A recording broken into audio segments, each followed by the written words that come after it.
New Dimensions Radio has been making a difference on our planet since 1973, thanks to the generosity of our listeners. You too can help make a difference with a tax-deductible donation or membership.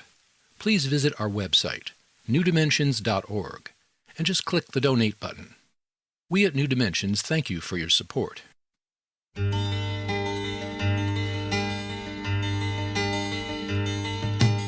It is only through a change in human consciousness that the world will be transformed.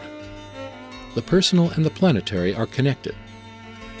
As we expand our awareness of mind, body, psyche, and spirit, and bring that awareness actively into the world, so also will the world be changed. This is our quest as we explore new dimensions.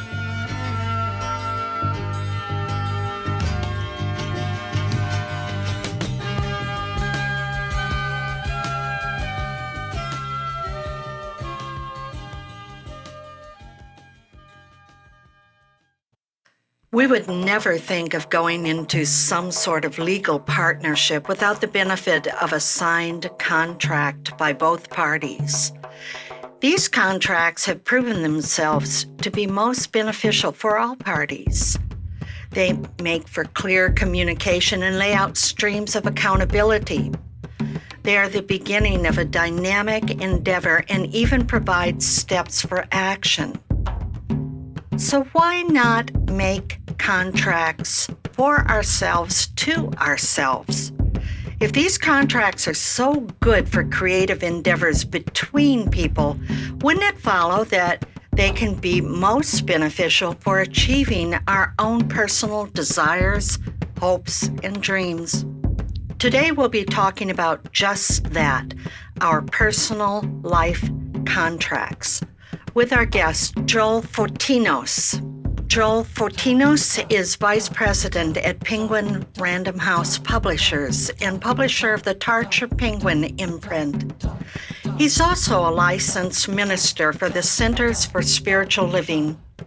He's the author and co-author of several books, including The Prayer Chest, Multiply Your Blessings, A Little Daily Wisdom, Think and Grow Rich Starter Kit, Think and Grow Rich Journey, Enhance and Enrich Your Path to Success, and My Life Contract, a 90-day program for prioritizing goals, staying on track, keeping focused, and getting results.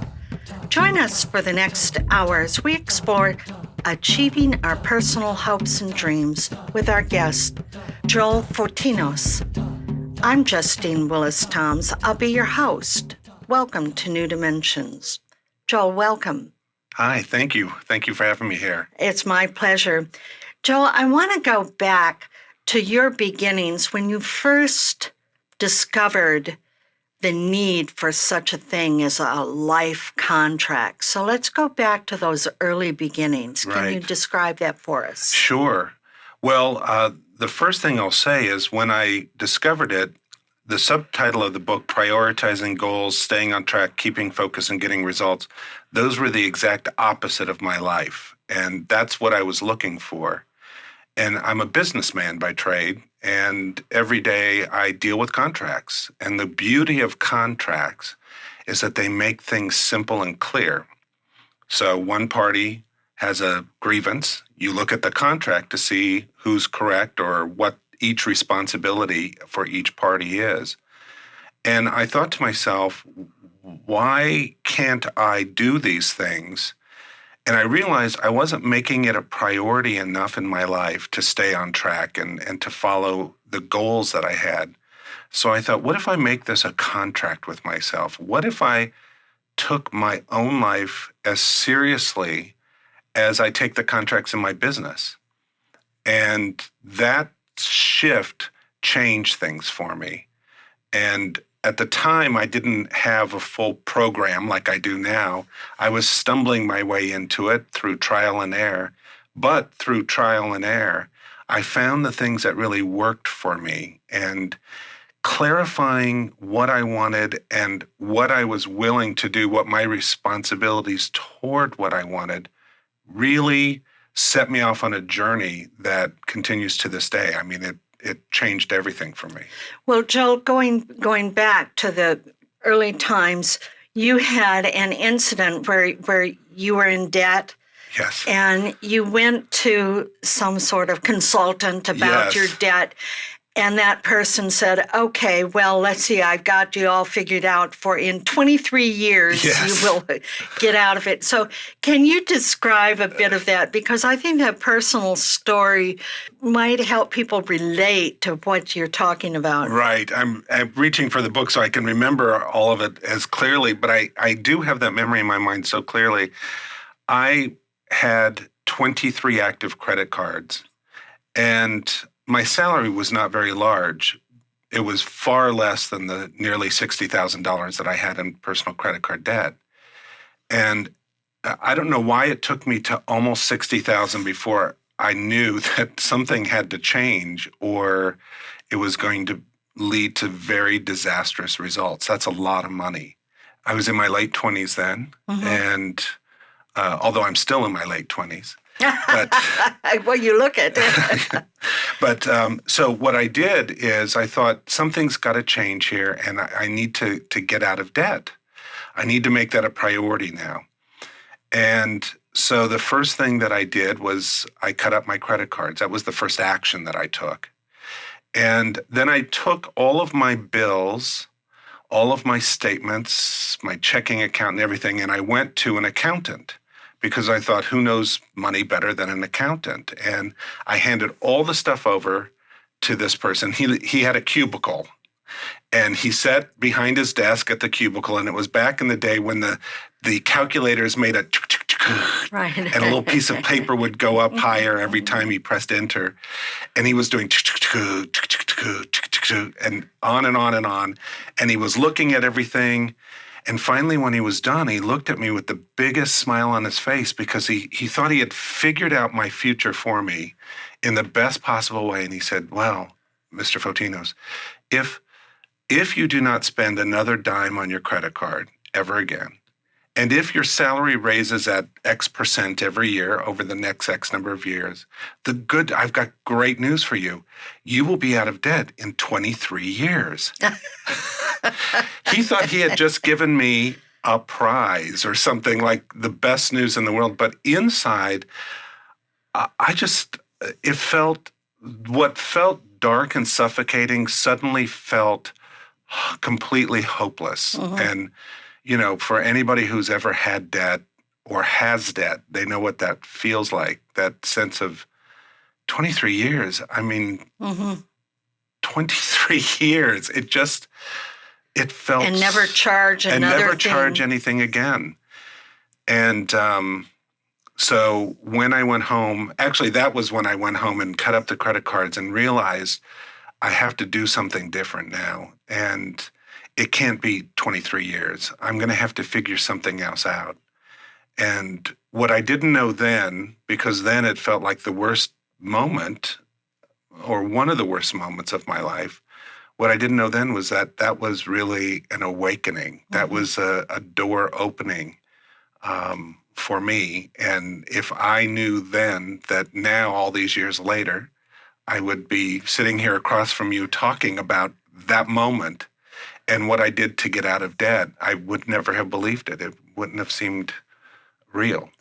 And you actually then got out of debt within, 3 years or something like that, 2.5? Yes. And so what I did is I dedicated my life to getting out of debt and what works, what doesn't work. I read every single book, which I charged all of them on my credit cards because I had saved one credit card. I was going to say one credit card. It was an American Express, though, so I had to pay it off. Yeah, okay. That was before American Express, you could rotate payments. But so I bought every book, and I saw that most of the books that I bought on money management, first of all, I had no interest in learning about money management per se.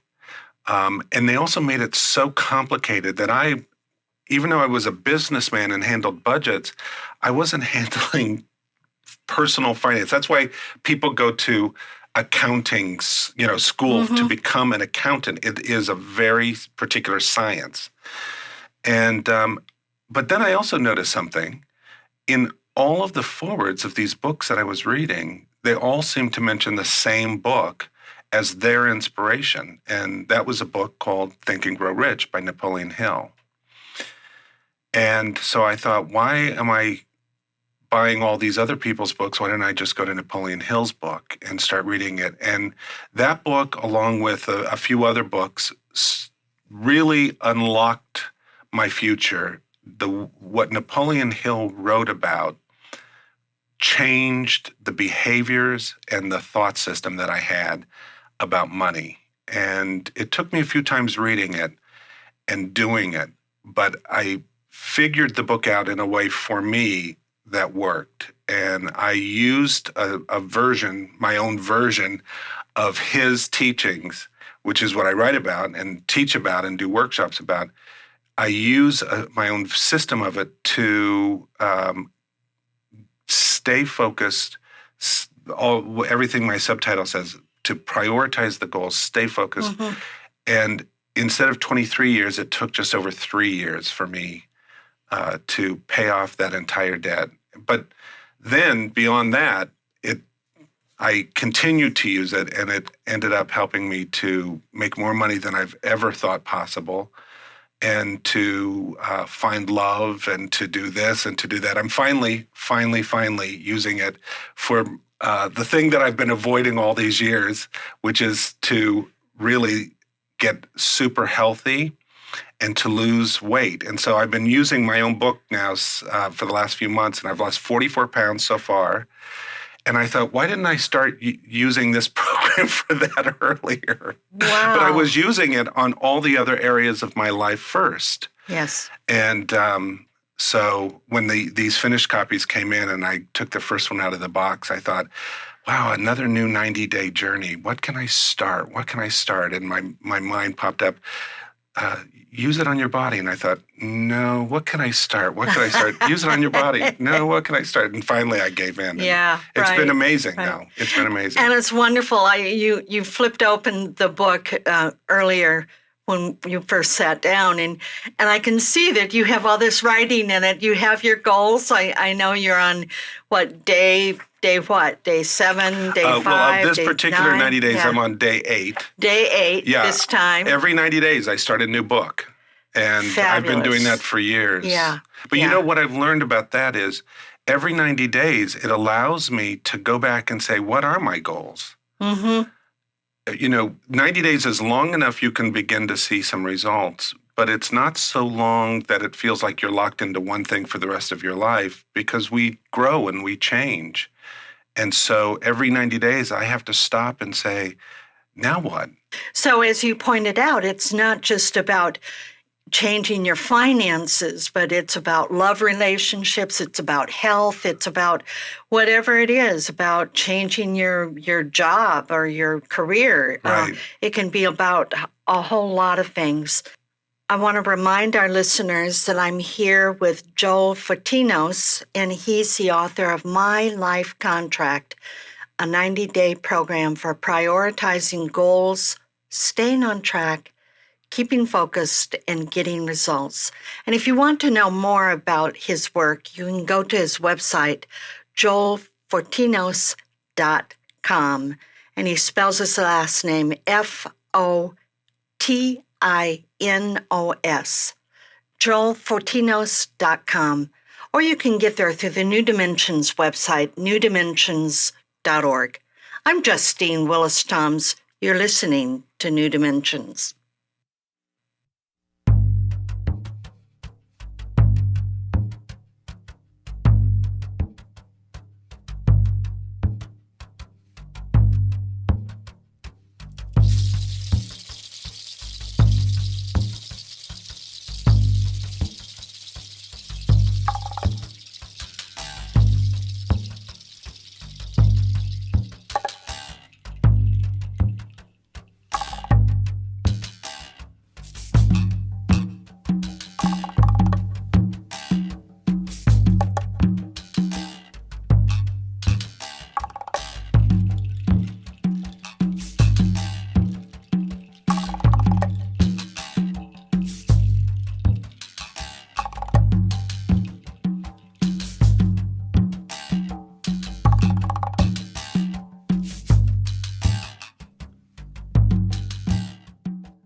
I'm here with Joel Fortinos, and he is the author of My Life Contract, 90-Day Program for Prioritizing Goals, Staying on Track, Keeping Focused, and Getting Results.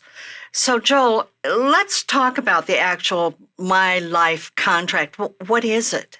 Well, for me, what My Life Contract is a way of getting very clear about the goals that you have or the qualities that you want, committing to them, and then, most importantly, because those parts are, believe it or not, easier for people. It's the third part that's the hard part, which is taking action and staying the course. And what I have found is that, because now as I began developing this, it took me a long time. I didn't have a program per se. I developed and I began teaching classes, and people wanted me to make it into more of a systematic thing for them, which helped me as well.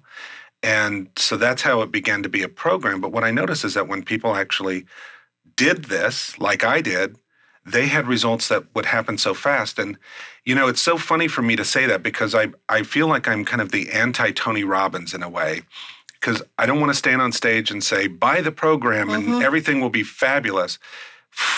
That may or may not be true, but for me, it comes from a different place. It doesn't come from the place of just have more, get more. It comes from a different place. I brought this quote about that, or I thought of it just as we were talking, which is a quote from Thomas Merton, who's one of my mentors, I guess you could say. And he wrote in one of his books, he said, the question, am I happy, is the wrong question. The real question is, am I free? Am I developing the freedom God gave me? And for me, the area at the beginning, the area of finances, was the area that I was the least free in my life. I felt like a prisoner of my circumstances. I felt completely isolated. I felt like life had forgotten me. I felt like there was no way out from this. I was completely not free, and I needed to find a way back to freedom. And that's where this comes from, is to help people to look at their lives and say, where are you not free? Where do you feel like you are imprisoned or in chains about something? And how do you get from prison to freedom, metaphorically, in your life? And here's what worked for me. And so that's in a way, it's paying it forward. This is what I learned through trial and error, so that maybe your journey can be a little less messy than mine was. And I know, Joel, with the program, one of the things that it helps us with is persistence and consistency. Yes. And I know I've started it because I thought, okay, I'm going to try this. And I wrote down a goal, and then now I'm on my fourth day. Okay, good. And what I noticed is that in doing the priorities for the day, as I think about my day, and I'll let you describe that each day I've done something for that, and I could see where I wanted to get distracted. Right, yeah. Well, one of the interesting things about our lives is that we often prioritize the things that mean the least to us ultimately. We prioritize watching television. We prioritize browsing on the internet. We prioritize answering emails, spending hours and hours on Facebook. We prioritize getting into dramas with our family or friends. We prioritize in every possible way. And then oftentimes we can turn around and say, well, I wonder why I'm not getting further along in my life. Or why is that novel not being written? Or why I can never figure out what my dream is. But we can't figure out what our dream is when we treat it so small and unimportant in our lives that we prioritize everything else before it. So what I tell people is, in the process, the first thing you need to do is figure out what it is that you want. And I lead people through. Some people know that. They already know exactly what it is they want. A lot of people, though, don't know. So I lead them through a process to help them figure out, if not the thing, at least a thing that they can move towards. Now, I think that's an important point, because if we look at our life, we might be overwhelmed by all the things we would like to do. Right. And therefore it's kind of a smorgasbord of things. So you have a way of helping us to kind of hone in on one thing. It may Yes. not be, as you said, you've gone through this program many times. Right. So you've used a lot of different goals, but you've focused on one kind of particular goal at a time. Yes. Well, one of my mentors said to me years ago, the way to have everything is to do one thing at a time well. And so over the years, what I've noticed, the people who come to my workshops generally will fall into two categories. One category is they'll say, I have never known exactly what I want to do, and I have no idea now. And people talk about this thing that you're supposed to do, and I don't know what it is. And the other half of the people will say, there are so many things I want to do, I don't know how to narrow it down to just one thing. There are too many choices to choose from. But both of those kind of ends of the spectrum have the exact same result, which is nothing gets done. Both of those spectrums say, I don't know what I want, or I don't know which one to choose. So therefore, the result is they don't choose anything. So what I do is I lead people through the process. And for those who don't know what they want, I help them get clear. And for those who have too many, I have a place in here where they pick the top 3, and then they have a section right after it that says, once I finish these, then I will also do. And that gives us mentally the ability to say, oh, okay, it's not one thing for the rest of my life. It's just, that's where I'm starting. But it helps people because there's this pressure that people have, or this, I don't know, how would we say it, this romance almost about these words called life purpose, where people will feel like if my life purpose, every time I think of it, if the skies don't part and the angels don't sing and a Disney bird doesn't land on my shoulder, then it's not a real life purpose. And so therefore, they think they're doing something wrong, or that life doesn't have a purpose for them. And I hope that my work helps them to say, life purpose means a lot of things. Mm-hmm. It can mean big things, but it can also mean just living your life well. For me, my first life purpose when I started all this was just to get out of debt. Mm-hmm. And look what has happened from that is an entire side career for me, where I talk literally all around the country to thousands of people to help them. I didn't know that that was going to happen then. I didn't know that that was even a purpose that I could have. But it was a purpose that was used just through me picking something. So I tell people, just pick something. You can change it later. This is 90 days. On day 91, change it. But at least for 90 days, you have committed yourself to something maybe greater than you are, or maybe just an idea or a goal or an action that you know is going to make your life better. How great is that? How great is that? I'm just reminded, too, as you're talking, you said that you didn't know that this was going to lead to this big kind of whole way of being in your life. But there was a kind of emotional connection that you had with it, that there was something, you had this natural enthusiasm, and that's part of it too. That, do you find that we're more connected with whatever goal we have if it's unified within us, that we have a natural impulse towards it, that we have some emotional connection with it? Yes. Well, yes, I believe that and that's well said. And where I got that was when I was reading the book Think and Grow Rich for the umpteenth time. And then something occurred to me, and I reread the book with this something, which I'll tell you in a moment. And then I saw, oh, that's what this book really is about. It's not about thinking, growing, riching. It's about passion. Because I realized as I read through the book that nearly every story Napoleon Hill wrote about in that book was not about people setting out to make money. It was about people setting out to do the thing they loved. And in the process of doing the thing they loved, they made money because they did it in a very smart way. He helps people to think about things in a smart way. So when I thought, oh, wait a second, this book is not about thinking and it's not about riches. This book is about growing. This book is about growing into the things that you like about life, the things that you love about life. And for some people, that thing may feel like a very small thing because they've had years of denying it, they've had years of ignoring it, but they still have that thing. I had a woman once at one of my workshops who told me, she said, "Well, I can't do my thing. My thing is so silly, I can't do my thing." And I said, "Well, what is your thing?" And she said, "I can't even tell you." She was in front of the whole group, and she goes, "I can't tell you." And I said, "You have to tell us now."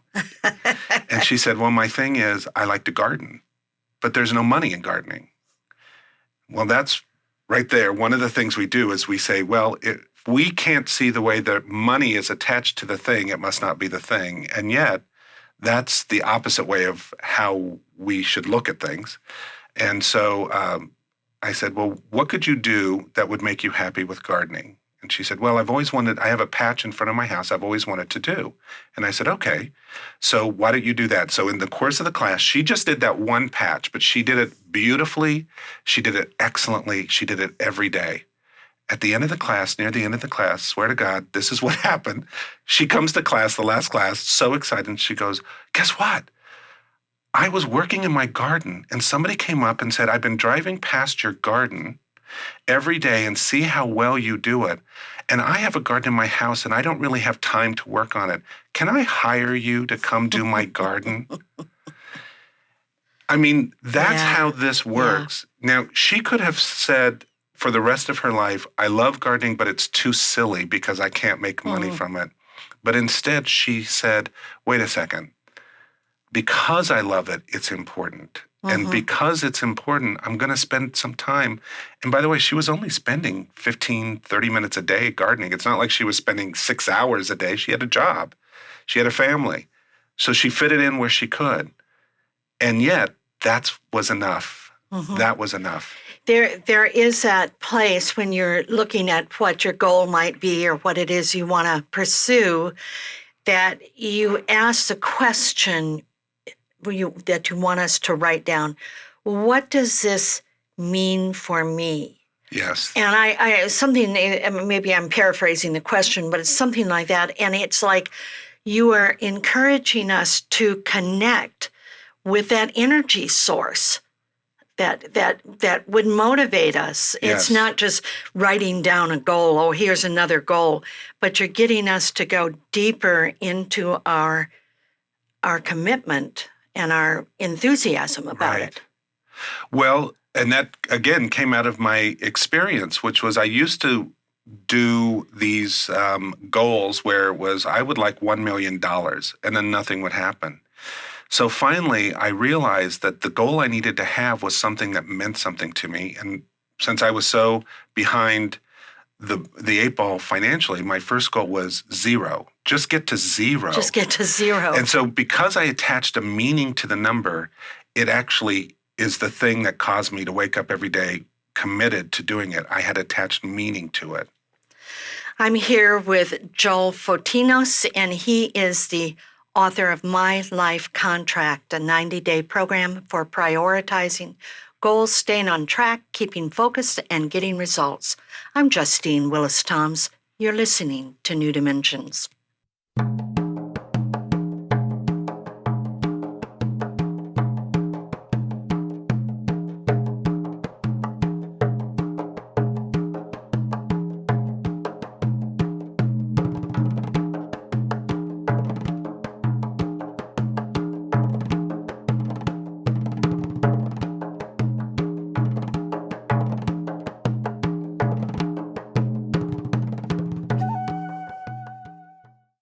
I'm here with Joel Fotinos, and he is the author of My Life Contract.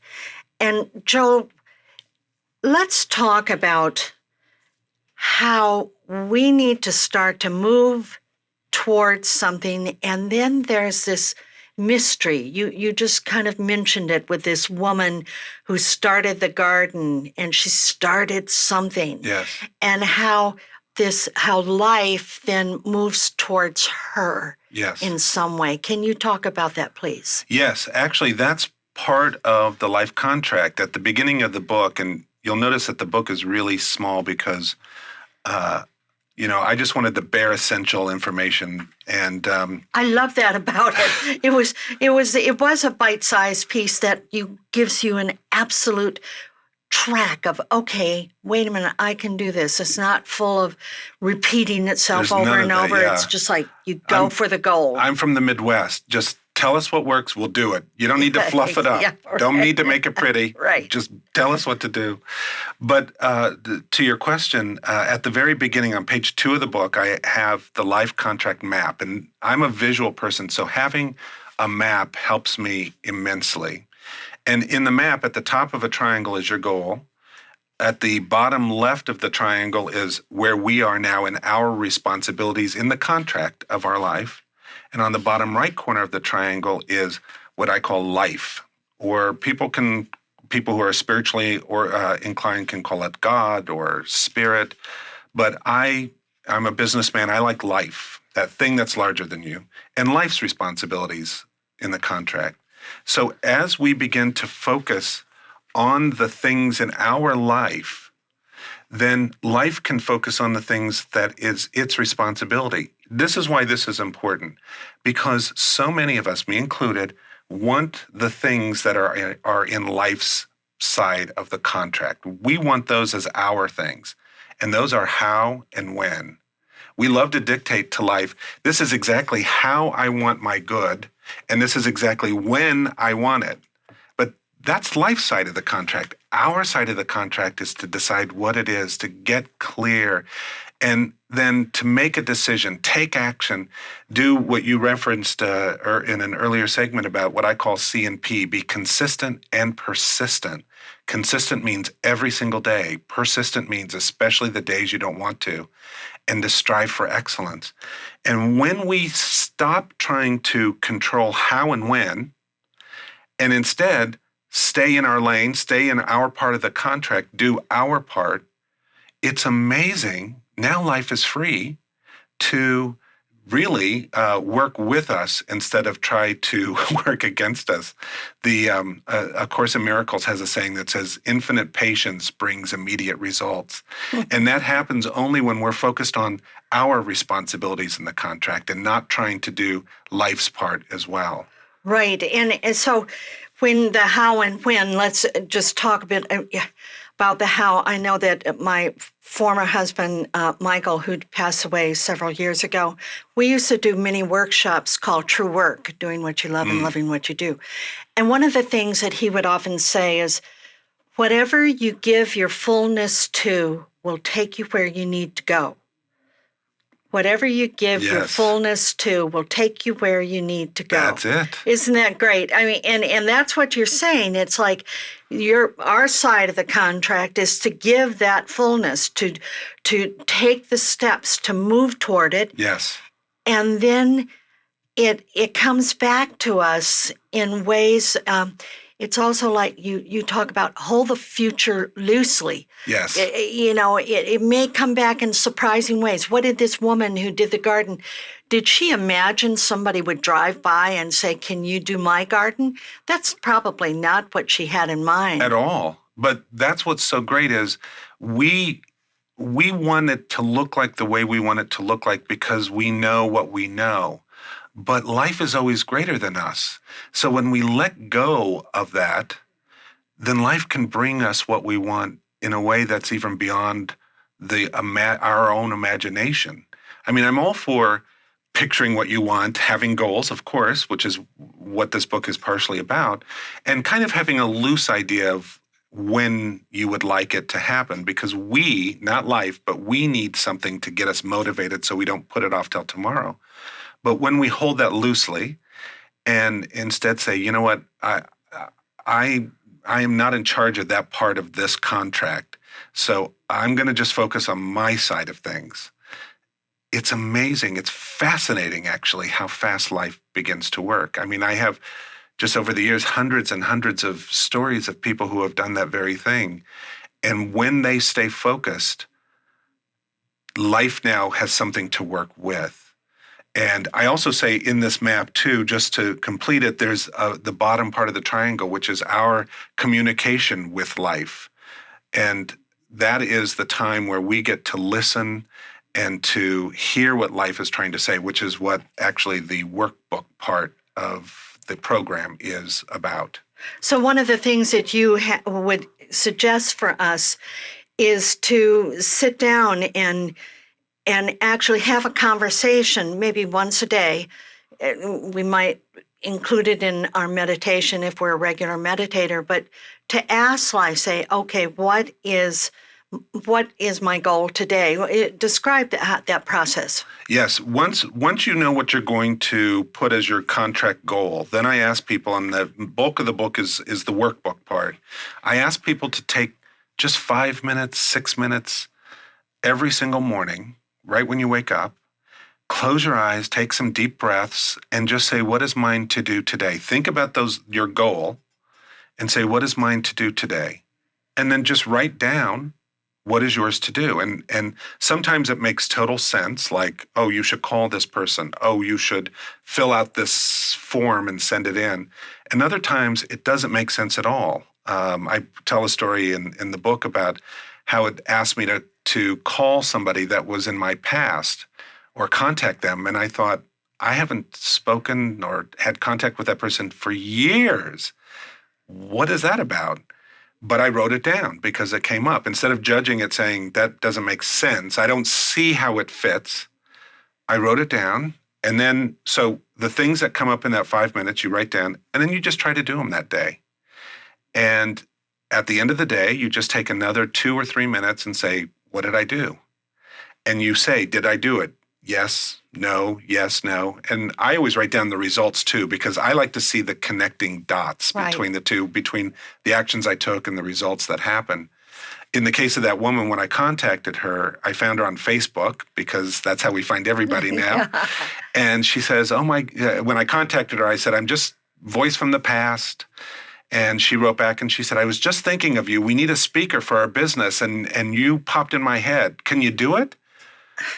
And, if I hadn't contacted her, I don't know if she would have thought, wow, he would have been great, but I haven't heard from him in 20 years. Right. Let me find somebody that I can reach easily. And what part of me knew to do that? I don't know what part that is, but that's the part that I like to connect with daily. And that's why I say it doesn't take an hour. Just take 5 minutes and say, what is mine to do today when you think about your goals or priorities? And when you hear something that you think, oh, this is off subject, this doesn't have anything to do with my goal, still write it down, because that's where that mystery comes in. Right. Is what I'm trying to point towards, that part that we can't figure out with our rational brain. Right. And thank God. Thank God we can figure it out, right? Right, exactly. Or life force, or whatever you want to call it. A friend of mine said to me once years ago, and I never forgot it, he said, I don't know what I don't know. And that shifted a lot for me, because I got as far as I could go with what I knew.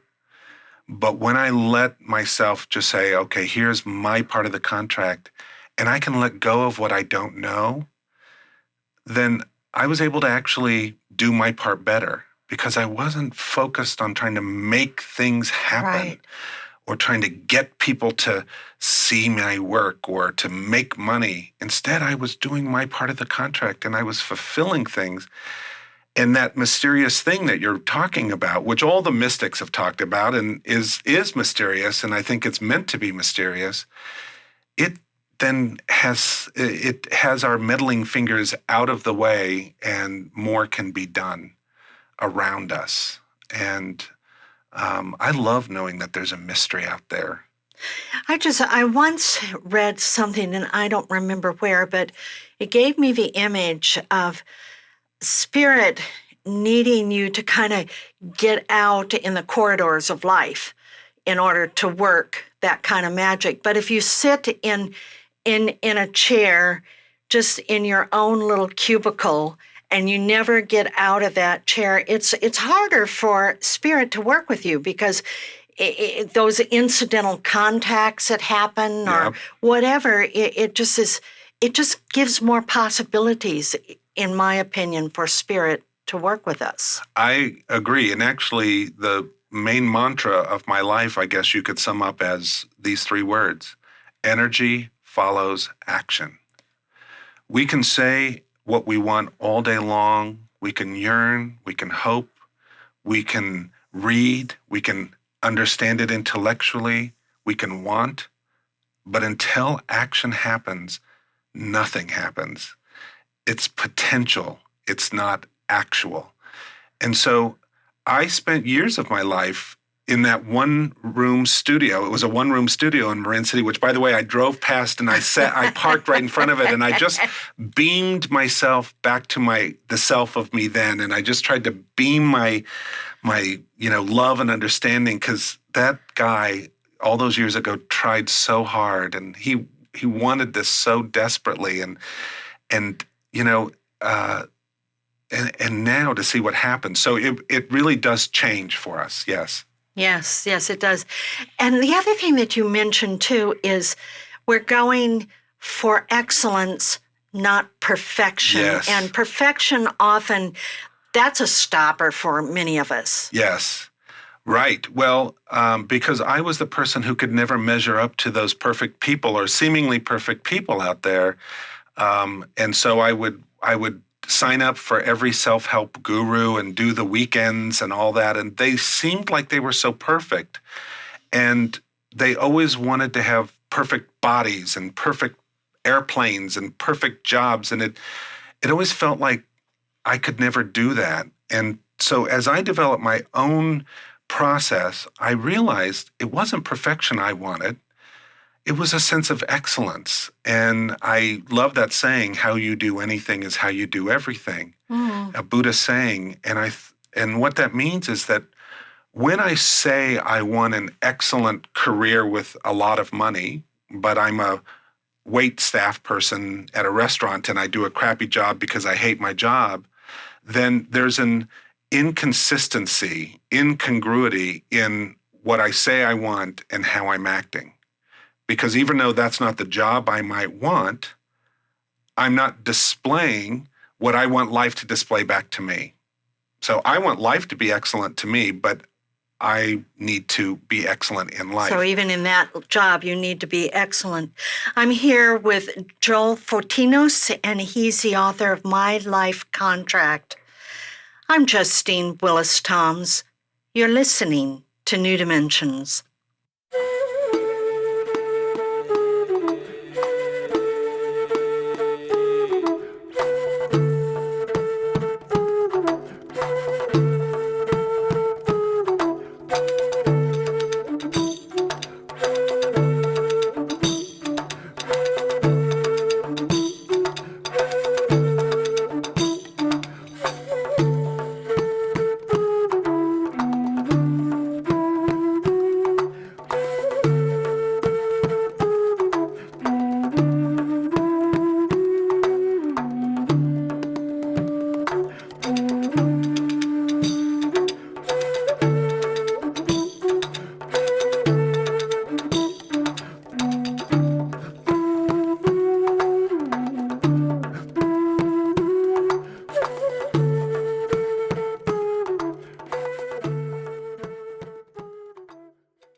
I'm here with Joel Fortinos, and he is the author of My Life Contract, a 90-day program for prioritizing goals, staying on track, keeping focused, and getting results. Joel, another thing that you mention in your book and in your teachings is something called mastermind partnerships. Yes. What do you mean by that? What are those? Well, what Napoleon Hill meant by that when he coined that term basically in his book Think and Grow Rich was to have a group of people all focused on their goals help each other. And what he said was there is more brain power collectively than there is individually. So when you come together with a common goal, then you will be able to help each other, keep each other focused, keep each other accountable. I kind of took that into a different realm, which is I like doing that, and I have mastermind groups, but I I like masterminding in every possible way. So I also have a mastermind partner who I've been partners with for 13 or 14 years. Every single week, 3 hours a week, we just talk about our processes and our goals and our lives. We don't talk about movies, or we don't talk about our spouses or very much, or what we did last night. We stay focused on the priorities, and we help each other. We know each other now so well that when we feel like the other person is kind of sliding past something, we can say, wait a second here, I think you're missing a point. Or sometimes we help each other see things like, oh, well, that is the answer to what you said you wanted. And we'll say, what? How did that happen? And we can sometimes see things for each other that we can't see for ourselves. And also, I talk about prayer partners. And that is just a simple way of connecting with somebody every morning. I don't talk about it in this particular book. It's a different book, but connecting with somebody every morning for just a few moments and coming together in that highest place and exchanging that energy, joining together with someone who knows the best for you and you know the best for them, and just how having somebody keep the high watch for you really does kind of alchemically change the way that you walk through the world, because you're not walking through the world by yourself. Now you're walking through the world with people who want good things for you. And I will just say, I spent years not feeling that about myself. I felt alone many years. So Yes, and our whole culture really is tailored towards that kind of isolation. So it takes some effort to actually find a partner that's going to, or one or two people, maybe a circle, yes, that it will really work for us. So yes. what's some of the criteria that one might look for as we look for people in our lives that would serve as that? Yes. Well, the first place most people look is their spouses, their best friends, or their siblings. Mm-hmm. And I always tell people, please don't pick any of them. And the reason is because this is a very short story, but there's a Buddhist story about the Buddha walking into the village of his youth and the old woman by the river waving and calling him by his childhood name. And what the meaning of that story is, she couldn't see the Buddha he became. She could only see the man he was. And that is true of people in our lives, even those who love us a lot and do see things for us.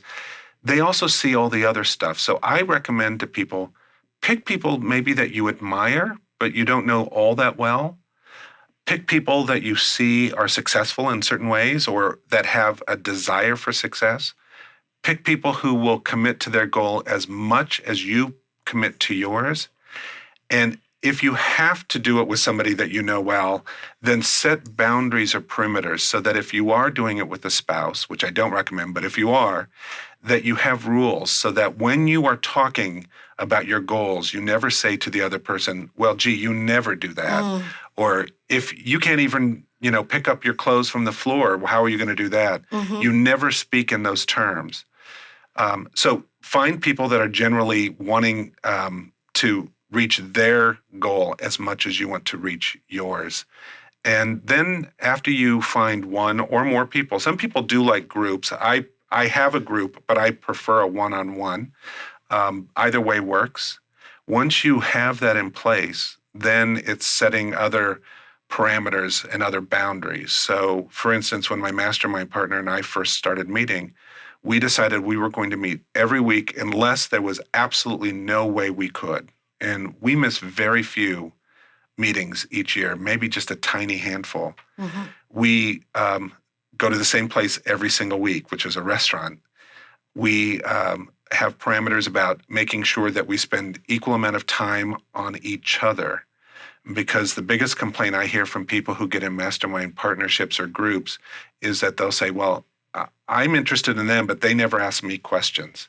So you have to find somebody who is willing to engage with you. And what's interesting is in helping the other person, we actually learn more about ourselves. And in me helping my mastermind partner, I've learned so much about what I want. And it has actually helped me more in a way than when we focus on my stuff. So it's important to help each other through this. Set parameters, set boundaries, pick a quiet place where you're not going to be bothered by phone calls, by maybe children or business. Don't be distracted by the computer or television. Really find a place. It can be a place in your house. It can be sometimes libraries have little rooms that you can put your name in and reserve for an hour or something like that. Or it can be a park. We use a restaurant because I like food with everything. And then you commit to it and you stick with it. And then finally, you just have to have the ability to voice what's not working so that you have free communication back and forth and say, you know what, last week we spent almost the entire time on you. Can we make this a little more equal or something along those lines? I'm just noticing, like, when you said that you go to this restaurant and you suggested other places that you could do it, do you feel that you kind of build up a field of energy that when you start to enter this space, even if it's a restaurant, if it's consistent, there's something inside of us which says, oh, now we're going to do this. Yes, that's a good point. Yes. Because it becomes almost like a trigger or like a Pavlov's dog. When you go there, you're right. I hadn't thought of it that way, but that's exactly right. At that restaurant, we have the same booth. They have our drinks set up for us. And the moment we sit down, we don't stop talking.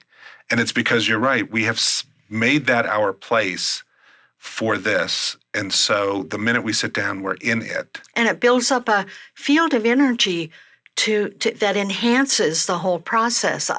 Is my experience. Yes, I agree with that. Yeah. And how great is that? How great is that? I mean, we need all the help we can get. So, yes. To make it, again, easy and more and more easy for spirit or for our own personal energy to really be involved. And it's so important to do it, to have that accountability, because I know when I set my goals or just even the things that I want to do or that I say I'll do, to have integrity, I'm going to be seeing my mastermind partner in a few days. I better get it done because she's going to ask me, what did you do this week? And I want to do the things for myself, but I also want to do it because I know the disappointment she'll feel in me if I don't do it. And that feels good in a way because she loves me so much that she doesn't want me to slide or stay stuck. And I want the same for her. So that idea of just helping each other and loving each other enough to hold each other accountable is a great, great gift that you can give to someone else and they can give to you. Mm-hmm. And people have taken this book and actually formed groups with it. And I love that idea because there's a parameter and people then can help each other and encourage each other. That's another great gift we give people is encouragement. Right, exactly. And that question that you just came up, the two questions that come up for me is that one might do with their partner or their group is what worked for me this week and what didn't work for me this week. Yes. Those two, right. To speak. And it also reminds me that as we go along, our goals shift slightly because not our overall goal, but our daily sort of goals, because things come in and it's a meandering path in some way. Do you? Well, yes. I mean, that in a good way and that in a way that takes us away from what we want. We are just inundated in this society with so much stuff that it takes us off track. But at the same time, the path that we take is not linear. Mm-hmm. It's my friend Tama Keeves says that the inspired path is not a linear path. And I love that because it means that when we connect in the morning, when we sit and say those words or that question, what is mine to do today toward my goals? It's not going to say A, then B, then C. It's going to give you ideas and action steps that may or may not make sense, but it will get us there the fast way because now we are not focused on speed. I know that's a paradox, but that's exactly how it seems to work. When we're not focused on how fast, we actually move faster. And Exactly. Joel, we're out of time, and I want to thank you so much for being part of New Dimensions today. oh, thank you so much. I'm honored to be here with you. Thank you. I've been speaking with Joel Fortinos, and he's the author of My Life Contract, a 90-day program for prioritizing goals, staying on track, keeping focus, and getting results. And if you want to know more about his work, you can go to his website, joelfortinos.com, and he spells his last name Fotinos, joelfortinos.com, or you can get there through the New Dimensions website, newdimensions.org. I'm Justine Willis-Toms. You've been listening to New Dimensions. This is program number 3546. New Dimensions Radio has been making a difference on our planet since 1973, thanks to the generosity of our listeners. You too can help make a difference with a tax-deductible donation or membership. Please visit our website, newdimensions.org, and just click the Donate button. You can also subscribe to our free weekly podcasts and find over 1,000 hours of audio dialogues in our searchable archive. New Dimensions is produced by New Dimensions Radio in Santa Rosa, California, USA. Our executive producer is Justine Willis-Toms. Our post-production editor is Lou Judson. For over 4 decades, New Dimensions has been producing weekly conversations at the leading edge. We sincerely thank all of you who have supported us by being members of Friends of New Dimensions, as well as members of our affiliate stations. My name is Dan Drayson. On behalf of everyone at New Dimensions whose endeavors make this program possible, I'm wishing you well. New Dimensions Radio is an independent producer supported by listener contributions. To find out more about the program you've just heard, to subscribe to our free weekly newsletter and our New Dimensions and New Dimensions Cafe podcasts, and to access thousands of other programs in the New Dimensions archive, please visit our website, newdimensions.org. That's newdimensions.org, or call us at 707-468-5215. That's 707-468-5215. Please join us next time as we explore New Dimensions.